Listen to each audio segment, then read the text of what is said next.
Jeudi 7 mai 2020. Madame, monsieur, bonjour. Merci de rester sur la CRTV et bienvenue aux 12h. Badouin Sama, bonjour. Good day to you, Nicole Doudou. D'abord, le sommaire du journal. In our headlines in today's edition of the Midday Bilingual Newscast, travel agencies in Yaoundé respect more and more government outlined measures to stop the spread of COVID-19 in the country with social distancing that remains so far a difficult equation to solve.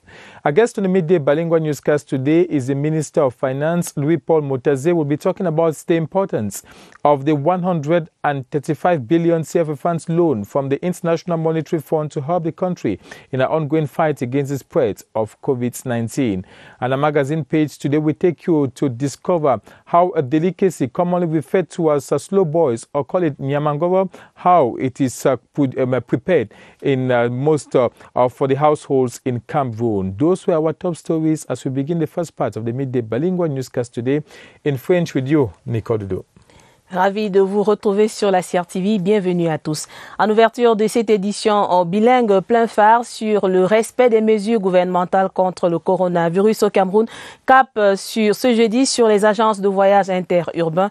Constat de nos reporters ce matin à Yaoundé, le dispositif du lavage des mains fonctionne bien, le port des masques devenu obligatoire est respecté. Seule la distanciation sociale pose encore problème. Confirmation dans ce reportage de José Gaëtan Tchanga. Ce car est prêt à partir pour Nanga et Boko. Encore un détail à régler. Le passager assis à la cabine est rappelé à l'ordre par le conducteur. Il doit s'acheter un masque de protection s'il veut continuer le voyage. L'agent de transport interurbain situé à Tongolo, bouillonnant quartier de la capitale camerounaise, a installé un dispositif pour lavage de mains. Passage obligé pour tout client avant de prendre place à bord. Nous essayons de partager les cache-nez aux usagers et nous avons mis à la disposition des passagers quelques bidons pour essayer de laver les mains. Si le port du masque et le lavage des mains sont les mesures respectées par les usagers, la règle de distanciation sociale reste le tendon d'Achille ici. On essaie d'un temps bien que mal de mettre la distanciation entre les usagers et les passagers. Dans cette autre agence qui dessert la région de l'Ouest, les mesures barrières sont encore plus strictes. On doit respecter parce que la maladie est encore dehors. Et nous respectons parce que quand vous arrivez au guichet sans cache-nez, on vous repousse et on contrôle si vous lavez les mains. Dans le bus, on a les cas de 30 places, mais ils prennent 19 personnes. Les transporteurs roulent, chacun à sa vitesse, vers le respect des mesures gouvernementales. Un frein à la propagation du Covid-19. Dans l'actualité aussi, les dons du chef de l'État, Paul Biya, contre le Covid-19 distribués dans l'arrondissement de Mbankomo. Cérémonie présidée par le sous-préfet de cette unité administrative, Haruna Nyandi Ngbatou, a saisi l'occasion pour sensibiliser les populations sur la gravité de cette pandémie et l'importance de respecter scrupuleusement les mesures barrières. Nelly Christelle Ondoa de CRTV Centre pour les détails. De distribution du don spécial du chef de l'État dans l'arrondissement de Bankomo a semé soulagement et satisfaction auprès des populations des 66 villages de cette localité, surtout les plus vulnérables. Un sentiment de fierté, un sentiment de quelqu'un qui se sent protégé par son chef de l'État. Donc, je rends grâce à Dieu et au nom des populations, je dis merci. À la manœuvre de cette distribution qui a démarré en Kolmenyungue, le sous-préfet assisté des conseillers municipaux. Une mécanique bien huilée pour que ces équipements atteignent leurs destinataires. Dans le cadre du comité qui a été créé par l'administration, nous nous sommes organisés pour que ce matériel puisse parvenir dans les délais les plus brefs au plus profond des villages. Donc nous lui disons grandement merci. Et comme d'habitude, qui dit merci attend encore, nous continuons à attendre comme il l'a toujours fait, il nous a toujours donné. Pour sa part, le sous-préfet Haruna Nyandi Ngbatou a insisté sur l'observance des mesures barrières édictées par les pouvoirs publics. Nous allons sensibiliser nos populations pour leur demander de faire extrêmement attention à cette pandémie qui risque de nous détruire si nous ne prenons pas garde. Reste maintenant à gagner la bataille de la prévention sur le terrain. Nelly Christelle Ondoa de CRTV Centre. La joie des populations dans la région de l'Ouest, donc à Ndé, dans le Ndé, les populations disent merci au président de la République pour les dons en matériel d'hygiène contre le Covid-19. Elles l'ont exprimé au cours des cérémonies de distribution présidées par le préfet François Franquin Etapa à Banganté. L'autorité administrative invitait par la même occasion les populations à redoubler de vigilance face à la pandémie. Christelle Kemouni, reportage. Pour les princesses et reines-mères du Ndé, le combat contre le Covid-19 doit continuer sur le terrain. Elles ont prévu pour cette 4e sortie de doter les 13 groupements du Ndé de 30 cubiténaires de 1000 litres d'eau, des fontaines mobiles, du savon de recharge, des cache-nez pour un montant total de 6 millions de francs CFA. On donne des cubiténaires pour l'eau potable. Vous savez qu'il y a un problème d'eau énorme dans le Ndé. On va mettre un peu partout. Il y aura de l'eau à gogo dans le Ndé. C'est bien pour barrer la voie à cet ennemi. Les populations du Ndé, à travers la voix du maire de Banganté, Jonas Kouamou, se réjouissent de cet engagement pris par le RIPREM, marrainé par Célestine Ketcha-Cortez, pour préserver le Ndé de ce tueur mondial qu'est le Covid-19. Témoin de ces actions menées sur le terrain, le préfet du Ndé. J'ai interpellé les élites de suivre l'exemple du RIPREM. Je voudrais d'ailleurs apprécier à sa juste valeur l'entrée en force de l'Organisation mondiale de la santé qui vient nous apporter un appui fort, n'est-ce pas, à travers le RIPREM. Le Ndé place sa confiance dans le respect des mesures barrières pour barrer la voie au Covid-19. You're watching the midday bilingual newscast on CRTV. Some travel agencies in Yaoundé have installed the hand washing points for their staff and travelers while insisting on the wearing of face masks by all as part of preventive measures to stop the spread of COVID-19. Our reporter Romeo Nkenyi visited some travel agencies in Yaoundé this morning and now tells us the story of how difficult the respect of social distancing is in most of these travel agencies. His report. The agencies are many, customers are present, yet the respect of social distancing remains a difficult equation to solve. In the meantime, efforts are being made by some travel agencies managers to curb the propagation of the dreaded COVID-19 pandemic. We carried 19 people. Here when a passenger comes and the passenger is not having a face mask, we give the passenger one to use. If you can look behind me, you will see a bucket pushed there with the soap and water. Even in the car, we have spirit and hand sanitizer. Hand washing points present, but the preference of what agency to go for remains the decision of the passenger. When you come here, you can wash hands, you can disinfect your hands. I think that's the nice one. Everything is nice. They respect the distance. The place that people are still sit three, they are sit there too. At a time, agencies are encouraged to strictly respect government's measures to limit the spread of the coronavirus. It is worth mentioning the struggle is a general concern. Let's now take you over to Bachenga in the Leke division here in the central region of Cameroon, where the municipality is now better armed against COVID-19 after receiving their own consignments of President Paul Biya's gifts to fight against the COVID-19 pandemic. The kits of disinfectants, face masks, laundry soap and buckets were handed over to the different community representatives yesterday by the divisional officer Simo Kamsu Patrick. Killian Ndanziford completes the story in this report.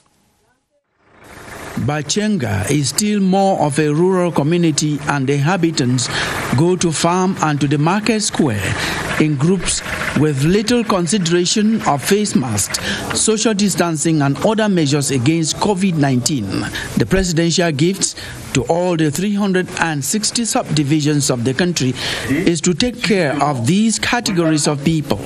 They receive their own consignment of disinfectants, face masks and laundry items today at the Bachenga Town Hall foreground in a ceremony chaired by the Leke SDO. That gifts have been commended has been very timely for the fight against the coronavirus pandemic, and I've invited the population to make good use of it and not to take the last measures by the government as being an open way to behave anyhow, but instead to be responsible now that they are aware of the danger that is threatening our lives.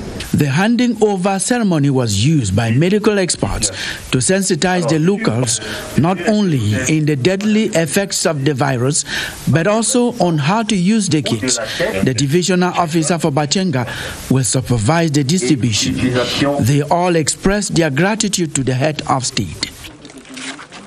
Similar notes, the population of Obala, they have equally received the on-consignments of President Paul Biya's anti-COVID-19 kits. They were handed over during a ceremony in Obala yesterday, presided over by the senior divisional officer of the Leke division, who used the opportunity to call on the beneficiaries to use the material judiciously in limiting the spread of the virus in the division. Details with Ewane Epole. Representatives of the different communities in Obala converge on the foreground of the DIO's office to receive their share of President Paul Biya's gift. The COVID-19 preventive kits distributed in the municipality comprise 55 cartons of laundry soap, 60 hand-washing cans, cartons of hand sanitizers, and 1,000 face masks. The head of state is aware of the difficulties, the problems of the population. He's very sensitive, and he has decided to come to their rescue. And now that they have received the gift, they must make good use of it. And besides, they must not take for granted the fact that some measures that were taken against their freedom in the course of the fight of this pandemic. Let them not think that the pandemic is finished. The mayor of Obala, Simon Pierre Ediba, and the traditional authorities express gratitude to the head of state. We have said thank you to His Excellency Paul Biya for having decided to give this material for the population here. The district medical officer of Obala underlined that the assistance has come at a time when a coronavirus case recorded recently in the subdivision has been treated. Merci de vous joindre à nous sur la CRTV. Madame, Monsieur, vous suivez le 12h, l'édition bilingue de la mi-journée. Nous l'avons dit en titre, l'invité du journal, c'est le ministre des Finances. Lui-Paul Motazé fait la lumière sur le décaissement d'environ 135 milliards de francs CFA par le Fonds monétaire international au profit du Cameroun. Dans le cadre de la riposte contre le Covid-19, le patron des finances se prononce sur les circonstances et le contexte de ce décaissement. Éclairage aussi dans un instant sur l'appui probable des autres partenaires au développement dans le cadre de la coopération multilatérale. Interview réalisée par Lucrèce Mabanga. Il s'agissait de négocier un financement de façon extrêmement rapide pour faire face à la crise sanitaire. Donc j'insiste sur la crise sanitaire et voilà, c'est essentiellement pour nous aider à faire face. Il faut pouvoir soigner les Camerounais, il faut pouvoir relever les hôpitaux, bref, tout ce qui est sur le plan sanitaire. En tant que ministre des Finances, je ne vais pas faire la liste en disant c'est ça, ça, ça, ça. Il revient aux autorités compétentes, notamment le ministre de la Santé, de nous dire quels sont les projets qu'il veut réaliser sur ce plan-là, quels sont ses besoins, et puis voilà, le financement sera fait. Parce qu'il faut bien le savoir, il y aura un contrôle, hein, il faudra bien que ce soit clair. Il y aura un contrôle, je devrais faire en tant que, comme on dit dans notre jargon, en tant que gouverneur du FMI, je devrais faire un compte rendu périodique tous les 6 mois pour dire comment l'argent a été utilisé. Le Cameroun a reçu environ 135 milliards de francs CFA. La Côte d'Ivoire en a reçu 500 milliards. Le Sénégal environ 250. Qu'est-ce qui explique ce gap entre ce que le décaissement obtenu par le Cameroun et ce obtenu par les autres pays, notamment le Sénégal et la Côte d'Ivoire? Je vais vous expliquer comment les choses se passent parce que je note que nous aimons beaucoup polémiquer. Hein. Il faut savoir qu'au niveau du FMI, il y a deux principes importants. Tout le monde devrait le savoir. Le premier principe, c'est que les pays ont chacun ce qu'on appelle une quote-part. Je vais le dire très clairement, très simplement. C'est comme une société par action. Vous pouvez être dans une affaire, vous avez 10% de part, quelqu'un d'autre à 5%, un autre à 30%, un autre à 50%, etc., etc., etc. S'il arrive que vous devez partager le bénéfice, vous avez peut-être un bénéfice et vous dites que vous voulez le partager, vous n'allez pas avoir la même somme. Vous allez avoir chacun en fonction de sa part, en fonction de sa quote-part. Donc c'est la première chose.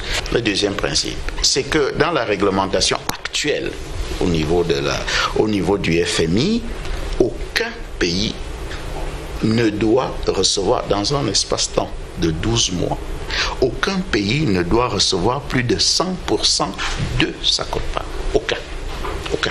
Plus de 100% de sa quote-part. C'est ça qui fait que le Cameroun, parce qu'on a tendance à l'oublier, le Cameroun est sous programme avec le Fonds monétaire. Un programme avec décaissement. Ces deux dernières revues ont amené les décaissements à un montant de 40% de notre quote-part.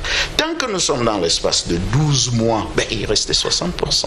Nous avons droit juste à 60% parce que ces autres décaissements sont pris en compte. Il se fait seulement que les autres pays, certains des pays que vous avez cités, le Sénégal, est sous programme avec le FMI, mais eux, ils avaient adopté un programme qu'on appelle le programme sans décaissement.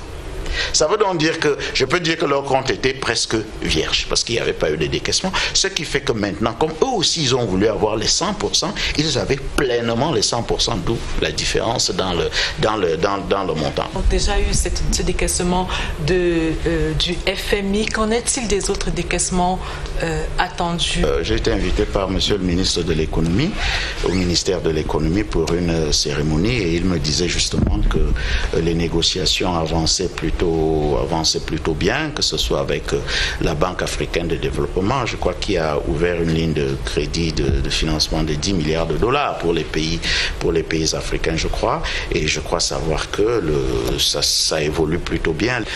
La semaine dernière, nous avons eu une visioconférence entre le ministre des Finances et l'économie des États de la CEMAC et certains des partenaires au développement. Il y avait le FMI, il y avait la Banque mondiale, il y avait la BAD, il y avait le G20, il y avait la France, etc., etc. Et le représentant de la France, qui représentait donc le G20, nous a justement dit que nous allons recevoir des formulaires parce que maintenant il faut qu'on dise à chaque pays ce qu'il devrait faire pour l'implémentation de cette volonté, de cette décision du G20. Merci de rester sur la CRTV. C'était l'invité du journal, le ministre des Finances, Louis-Paul Motazé, face à Lucrèce Mbanga. Dans la suite du journal, un homme de Dieu au chevet des malades dans la région du Sud-Ouest, John Chi, offrait des dons à l'hôpital régional de Buea. Il s'agit des appareils et de quelques infrastructures. Découvrons le contenu de ces œuvres de charité dans ce reportage de Laurence Okalia. Un jour de joie, des sourires pour atténuer les douleurs à l'hôpital régional de Buea, dans le sud-ouest. L'apôtre John Chi et ses partenaires lèvent le voile sur ce projet qui leur tenait à cœur. Offrir un incinérateur pour faciliter la mission du personnel soignant. Ils en avaient grandement besoin. Ce don ne vient pas seul. Il est accompagné de nouvelles toilettes et d'un lavabo de 10 compartiments. De quoi rendre le séjour des malades et des gardes-malades moins pénible à l'hôpital. Cet acte de charité d'une valeur de 50 millions de francs CFA ne pouvait que soulager les cœurs et rendre gloire à Dieu. Le personnel médical est allé communier avec le peuple de Dieu afin que celui-ci continue de les aider dans leur mission, car le médecin soigne, mais c'est le bon Dieu qui guérit. Dans la suite du 12h, vie des collectivités territoriales décentralisées dans la région du Sud, le nouvel exécutif communal de Saint-Mélima tient ce jour son tout premier conseil municipal. Les travaux de ce jeudi étaient précédés par un atelier de formation sur la gestion administrative, comptable et financière. Il était question de donner quelques outils de management à l'équipe de cette commune à l'ère de la décentralisation. On fait le pont avec Charles Abosoloba de CRTV Sud. La page très mouvementée des municipales à Saint-Mélima est définitivement tournée. Les élus de cette municipalité ont désormais le regard rivé sur les défis du développement local. Pour pouvoir les relever, ils ont voulu tout d'abord comprendre les rouages de cette lourde mission qui les interpelle. En tant que manager, je m'étais rendu compte de la lourdeur des missions qui sont des nôtres, de la profondeur et de l'importance des missions d'un conseil municipal, du conseil municipal dans l'ensemble. Et je me suis dit que pour donner effectivement des résultats, pour être efficace, pour répondre aux préoccupations des populations, il faut que le conseil municipal soit outillé, qu'il ait un certain nombre d'éléments qui lui permettent de légiférer, qui lui permettent de contrôler l'action de l'exécutif communal et qui lui permettent par conséquent donc d'amener la municipalité vers de meilleurs résultats. Ces élus locaux entrent en scène dans un contexte marqué par l'accélération de la décentralisation. Le transfert exclusif de nouvelles compétences exige aux conseillers et cadres municipaux un large éventail des savoirs et savoir-faire. Cette mandature municipale intervient dans un contexte nouveau avec l'adoption récente de la loi sur les collectivités territoriales décentralisées. Et il est donc important d'outiller ces exécutifs-là à un certain nombre d'éléments qui leur permettront aussi bien de comprendre l'environnement administratif dans lequel ils sont appelés à travailler, mais aussi les outils financiers, budgétaires et comptables qui régissent le fonctionnement des CTD. C'est donc bien outillé que ces élus locaux vont prendre part dès ce jeudi au tout premier conseil municipal de leur mandat à la mairie de Saint-Mélima. Let's now take you back to the southwest region where Apostle John Chi has carried out his humanitarian outreach activities, offering some hospital facilities to the Buea Regional Hospital. And next, Joyce Tata completes the story.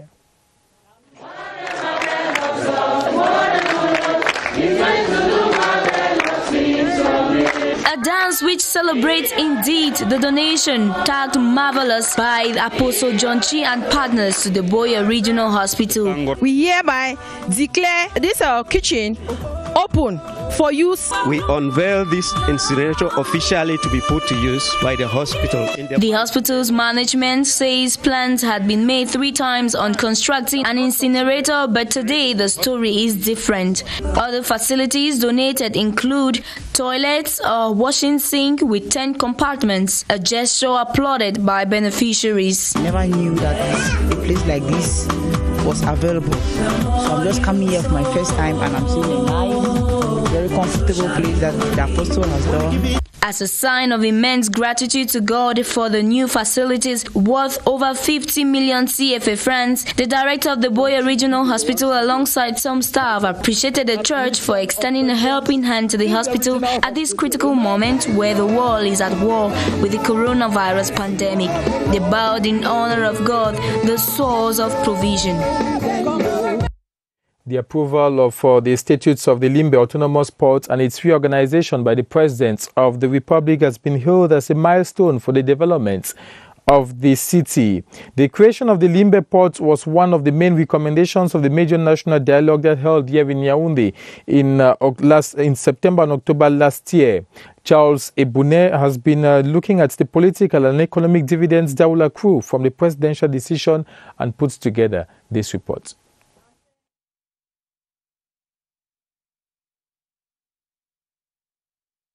Should be having Charles Ebune's reports looking at the political and economic dividends to accrue after this presidential decision talking about the Limbe Port Authority. Charles's report. And here they are, the approved statutes and reorganized outline of the Limbe Autonomous Port as a major national priority. This project, as you know, will contribute to the emergence of the city of Limbe as a need expressed by delegates from this region during the national dialogue. If we have a very good port, very performant in Limbe, will surely be able to attract traffic from Nigeria. The Limbe Autonomous Port, with a huge natural potential, meets government maritime transport master plan. The creation of the Limbe Autonomous Port falls in line within the decongestion policy of services in seaside resorts. Over the years, the economic development catalyst role of the Limbe port has been healed. The population of Limbe are filled with joy with the creation of this port, which actually shows that the head of state, His Excellency President Paul Biya, always fulfills his promises. We believe that by creating this port, jobs will be created and people will have more jobs. Through these documents, President Paul Biya has taken swift action to remain faithful to government policy to bring to more reality the localization of industry policy. The head of state has already given a go-ahead for the decentralization, and Limbe is now going to be an autonomous port. Already an industrial city host to the head office of the Cameroon Development Corporation and the National Oil Refinery Corporation, the addition of a seaport to Limbe only makes the city more legendary. In a magazine page, it remains a delicacy cherished by some and mostly sold in travel agencies, Congo meats, or slow boys as it's commonly called. But how much do you know for how Congo meat is prepared before being sold? Bidmia Tabara has the answer in a magazine page for the Midday Bilingual Newscast today. Congo meat, slow boys, or nyamangoro is a delicacy loved by many Cameroonians. Today, it is served on different tables in different parts of the world. How is this delicacy prepared? After picking them up from the bushes, it is being removed from the hard shell with the help of a strong stick. That done, the washing process begins, just to get rid of the slimy substance. To prepare the Congo meat, we need some tomatoes, onion, pepper, ginger, and some Maggi cubes. After it has been well washed, it is put in a pot and placed on the fire with little water.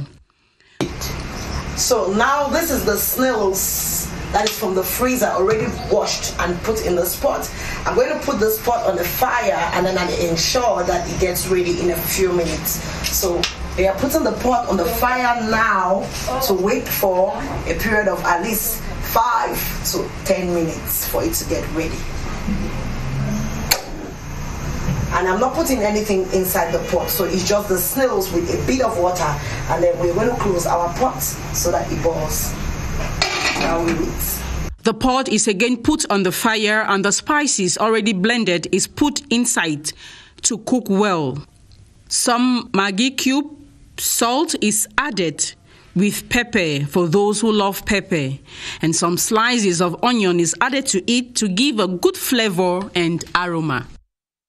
This delicacy is served with either ripe plantains or rice. Some people prefer it in ero, pepper soup, and in other sauces, while others love it dry. Une page magazine tournée bien avant les mesures gouvernementales contre le Covid-19, madame, monsieur. Et voilà qui me fera cette édition bilingue de la mi-journée sur la CRTV.